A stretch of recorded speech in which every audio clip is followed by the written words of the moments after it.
ఏది ఏమైనా భవిష్యత్తును దృష్టిలో పెట్టుకొని భారతదేశ జనాభాను దృష్టిలో పెట్టుకొని నియంత్రణ పాటించాల్సిన సందర్భంలో రాజకీయ వెసులుబాటు కోసము ఇలాంటి కార్యక్రమం చేయడం అనేది ఇది సభ్యత కాదు అని నేనైతే అనుకుంటున్నాను. ఇది నా అభిప్రాయం.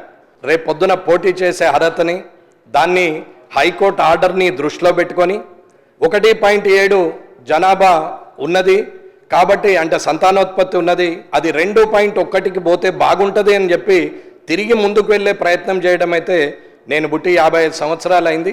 నాకు తెలిసి మాకైతే మా నాన్నకైతే 5గురం, కానీ నా దగ్గరికి వచ్చేసరికి ఒక్కరు, మా అన్నలకైతే 2 ఉన్నారు. కాబట్టి రాజకీయ వెసులుబాటుకు రాజకీయంగా ఎదుగుదల కోసము ఇలాంటి కార్యక్రమాలు చేయడము బాగుండదు. రేపు ప్రొద్దున శాసనసభలో కూడా రేపు పార్లమెంట్లో కూడా ఇట్లాంటి చట్టాలు చేస్తే ఇక భారతదేశంలో భూమి కరువై పక్క దేశంలో బతకాల్సిన పరిస్థితికి దిగజారిపోతుంది. వనరులు కూడా ఎవరికి అందుబాటులో ఉండవు.